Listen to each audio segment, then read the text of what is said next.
এসো হে বৈশাখ এসো এসো, এসো হে বৈশাখ এসো এসো।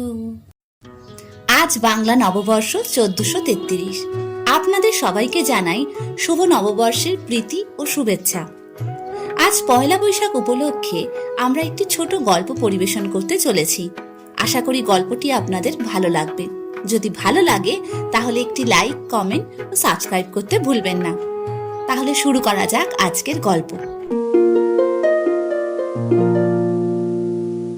চৈত্র সেলের ভিড় ঠেলে আজ পহেলা বৈশাখ। তিলোত্তমার বুকে আজ নতুন খাতার গন্ধ আর লাল সাদা শাড়ির মেলা। দক্ষিণ কলকাতার এক ক্যাফেতে বসে অপেক্ষা করছে তিন বন্ধু, আহেলি, রিয়া আর তিস্তা। উফ, এই রিয়াটা যে কবে সময় মতো আসতে শিখবে ভালো লাগে না। তিস্তা, তুই আর কতক্ষণ ওই ক্যামেরাটা নিয়ে খুটখাট করবি বলতো? একটুও কি বসতে পারিস না শান্ত হয়ে? আরে দেখ না আহেলি, জানলার বাইরে ওই বাচ্চা মেয়েটা কেমন লাল ফ্রক পরে বেলুন নিয়ে হাসছে। এটাই তো আসল নববর্ষ। তুই বরং তোর শাড়ির কুচিটা ঠিক কর, একদম পারফেক্ট লাগছে তোকে।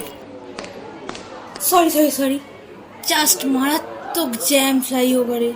হ্যাপি নিউ ইয়ার গাইস, কেমন আছিস তোরা? শুভ নববর্ষ বল রিয়া, আজ অন্তত বাংলাটা বল, রোজই তো ইংলিশ বলিস।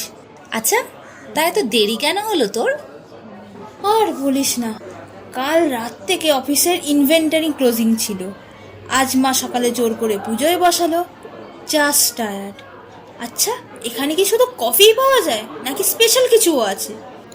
আজ পয়লা বৈশাখ রিয়া, আজ কফি নয়, আজ হবে ডাবের শরবত, আম পোড়ার শরবত, আর আমি অর্ডারও দিয়ে দিয়েছি। একদম। আচ্ছা রিয়া, তুই বলছিলি না এবার নববর্ষে তুই সিঙ্গাপুর যাবি, যাসনি শেষমেশ? ক্যান্সেল করলাম রে। ল্যাপটপ খুলে বিদেশের বিচে কাজ করাচ্ছে, তোদের সাথে গরমে ঘামতে ঘামতে আড্ডা দেওয়ার যে মজাটা, সেটা মিস করতে চাইলাম না রে। তার মানে যান্ত্রিক শহরের ভেতরেও একটা বাঙালি মন বেঁচে আছে বল? হয়তো। আচ্ছা আহেলি, তুই সেই মাসিমার হাতে স্পেশাল বাসন্তী পোলাও আর কষা মাংসটা আনিসনি? ওটার জন্যই তো বেঁচে থাকা। আমি জানতাম তুই এটাই বলবি। ব্যাগে টিফিন বক্স আছে, কিন্তু আগে শরবতটা শেষ কর, তারপর আমরা যাব কুমোরটুলি। আজ ওখানে হালখাতা পুজো দেখতে দারুণ লাগে। রাইট, আমি কিছু ক্যান্ডিড শটও তুলে নেবো, আর বিকেলে গঙ্গার ঘাটে বসে সূর্যাস্ত। কোনো প্ল্যান নেই, কোনো ডেডলাইন নেই, আজ শুধু আমরা তিনজন। এক্স্যাক্টলি। আর রাতে আমার বাড়িতে ডিনার, মা মালাইকারি রান্না করছে। ইয়েস, এটাই তো চাই। সারা বছর স্যালারি আর টার্গেটের পেছনে ছুটতে ছুটতে ভুলেই গেছি যে আমি কলকাতার মেয়ে।